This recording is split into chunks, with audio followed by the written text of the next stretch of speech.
Tahi lalat merupakan bintik kecil berwarna coklat, agak kehitaman, dan terletak di atas permukaan kulit. Tahi lalat muncul akibat pengelompokan sel-sel melanosit, sel penghasil zat warna kulit. Selain berwarna coklat atau agak gelap, warna tahi lalat juga ada yang sama persis dengan warna kulit. Bentuknya ada yang bulat, oval, menonjol, atau datar. Tekstur permukaan tahi lalat juga bervariasi, ada yang halus atau kasar. Bahkan beberapa di antaranya ada yang ditumbuhi bulu. Tahi lalat umumnya banyak dimiliki oleh orang-orang berkulit terang. Umumnya tahi lalat muncul selama 30 tahun pertama kehidupan.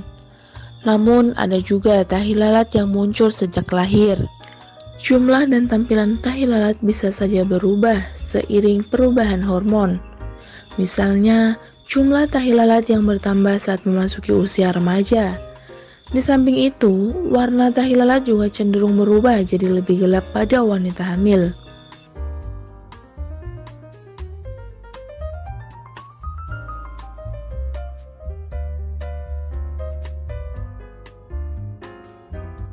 Sebagian besar tahi lalat bukanlah kondisi medis yang berbahaya. Banyak ahli menduga seseorang yang memiliki banyak tahi lalat maka bisa mewarisi kondisi tersebut pada keturunannya.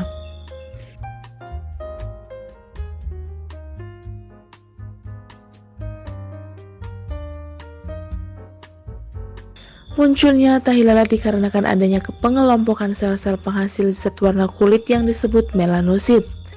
Zat yang tak menyebar itu akan membentuk pigmen untuk menutupi permukaan kulit.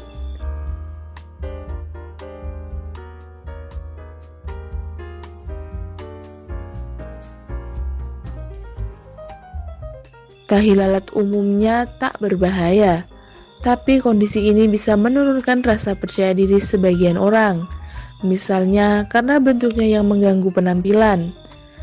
Tak hanya itu saja, terkadang tahi lalat juga bisa mengganggu keleluasaan, misalnya ketika bercukur apabila tahi lalat tumbuh di bagian wajah.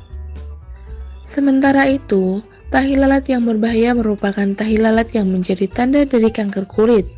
Lebih tepatnya, kanker kulit ganas yang disebut melanoma. Ciri-ciri tahi lalat melanoma ini cenderung berbeda bila dibandingkan dengan tahi lalat normal.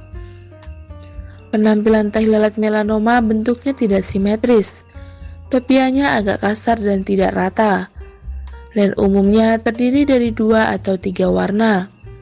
Sedangkan diameternya umumnya lebih besar. Dalam kebanyakan kasus, tahi lalat melanoma terasa gatal, bahkan terkadang bisa mengeluarkan darah. Seseorang dengan kondisi-kondisi berikut ini memiliki risiko lebih besar untuk terkena melanoma. Di antaranya, memiliki tahi lalat biasa lebih dari 50 buah, sering terpapar sinar matahari, radiasi sinar UV bisa merusakkan jaringan kulit. Hal ini bisa meningkatkan risiko terserang kanker kulit. Memiliki riwayat keluarga penyakit melanoma. Sering mengonsumsi obat-obatan seperti obat antidepresan atau antibiotik. Obat-obatan jenis ini dapat menurunkan kinerja sistem kekebalan tubuh dan membuat kulit menjadi lebih sensitif terhadap sinar matahari. Memiliki tahi lalat dengan bentuk yang tidak biasa.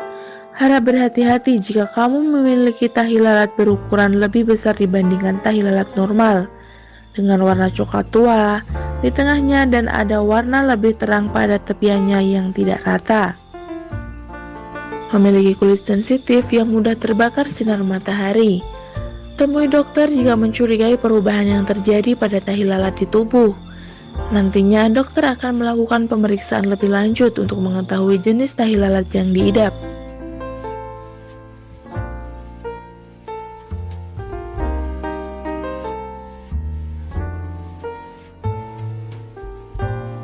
Sebagian besar tahi lalat bukanlah masalah medis yang berbahaya. sehingga tak memerlukan diagnosis. Namun, bila merasakan keanehan pada tahi lalat, cobalah temui dokter untuk penanganan lebih lanjut. Nantinya, dokter akan membedakan antara tahi lalat normal dengan melanoma lewat pemeriksaan fisik. Jika kata dokter tahi lalat bersifat kanker, maka akan dilakukan pengambilan sampel untuk diteliti di laboratorium.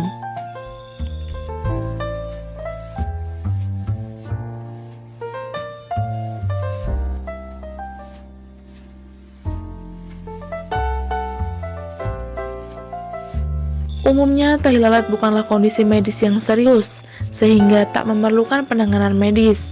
Pengobatan tahi lalat umumnya dilakukan bila tahi lalat mengganggu penampilan. Namun, tahi lalat yang bersifat kanker jelas harus segera diobati. Tahi lalat yang hanya mengganggu penampilan dan kenyamanan biasanya cukup ditangani dengan bedah kecil.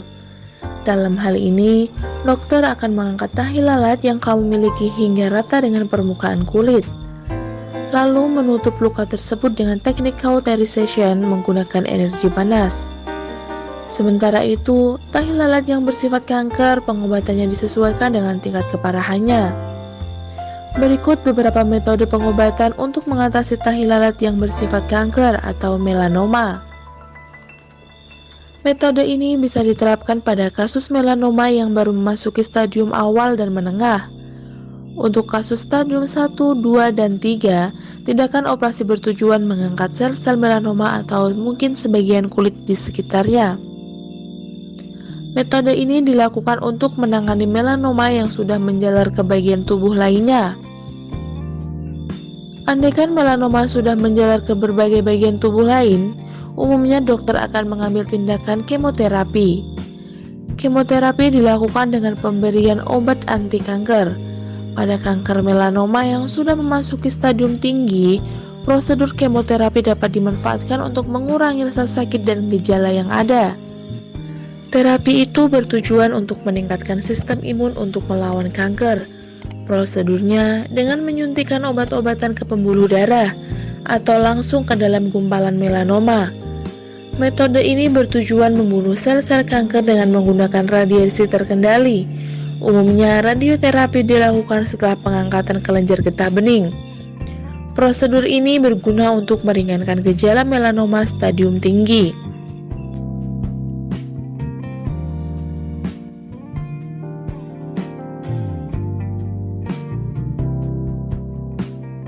Pencegahan tahi lalat ini bisa dilakukan untuk mencegah timbulnya tahi lalat ganas. Misalnya dengan menghindari paparan sinar matahari secara berlebihan, khususnya bagi yang memiliki tahi lalat atau kulit putih.